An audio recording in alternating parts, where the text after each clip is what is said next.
Okay, guys, this is the third time I'm recording this. It's really irking me at this point. It shouldn't be that bothersome, but my software just keeps on getting rid of my audio files as soon as I'm done recording them. So, anyways, this is a 2001 sci-fi novel by Alistair Reynolds. It's the third novel I've read by Reynolds. It's a standalone set in the Revelation Space series. I've also read House of Suns and a version by him. I've enjoyed everything I've read, including this. This is probably my favorite book from the month I read it in. I don't even remember what month that was anymore, but still. The planet Yellowstone in the Epsilon Eridani system has been devastated by an alien plague. It's some ways similar setup, at least premise, to Brandon Sanderson's Elantris. But this has affected machines, and the machines of the Demarchists, from the tiny symbiotes to the large specimens. Society has essentially collapsed in a very apocalyptic fashion. Squalor is pretty much all that is left. No, not completely, of the mile-high skyscrapers.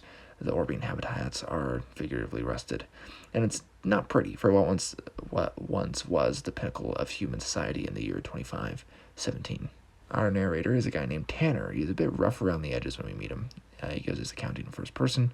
He works with a guy named Dieterling in the start. His job involves a guy named Rivik that he's angry at or something. Anyways, but the first meetup with Red Hand Vasquez, and then the initial setting seems to be on Sky's Edge and not actually on Yellowstone at all. And Rivik is a post-mortal, which is essentially just saying he's a mortal and transhuman in a sense. There is a local cult to someone named Houseman, worshipped as a god in a way that seems similar to Jesus. There are some dark and some stark themes going on here between haves and have-nots, longevity in a transhuman fashion, and again, akin to people who live normal lifespans, and the religious and atheistic aspects as well. There are space elevators, which are really cool. I'm a big sucker for mega structures, and they're done really well here. I mean, theoretically realistic, right? I can't really spoil much, but they're really cool.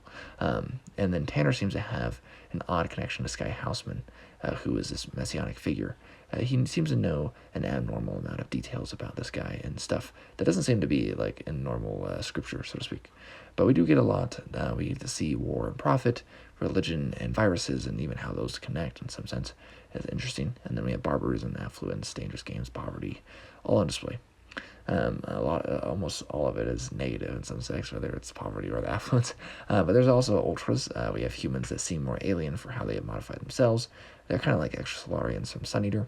Also have bioengineered pigs, which is really cool. And we have people that change their sex pretty often, like you kind of see in Culture by Ian Banks.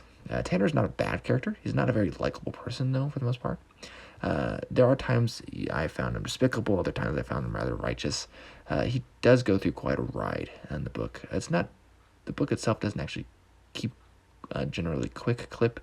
A lot does happen, though, and it's most of the book is very entertaining and thought-provoking, even. The mixture with history of Sky Houseman adds some flavor that pertains to the story in ways that they're not immediately obvious, and sometimes not even all that deep, but there are also flashbacks that lead Tanner's quest concerning Cahuela and Gita and why he's going to Yellowstone in the first place, and why he's looking for Rivik.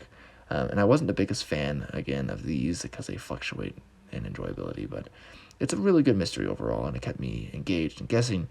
There's a great story on aliens and memory and identity. It has a bit of dryness running through it, again. Didn't have these spots that were just like or whatever. Maybe if the book was slightly shorter or something, it read maybe more like a thriller, because it's kind of going for that, but doesn't have the pace of one. I think it'd be a favorite for sure. It's definitely my favorite read that I read it. When I read it, I don't even remember when I read it, but whatever month I read it in, it was my favorite read for the month. So I'll definitely be reading more Reynolds and definitely some more Revelation space.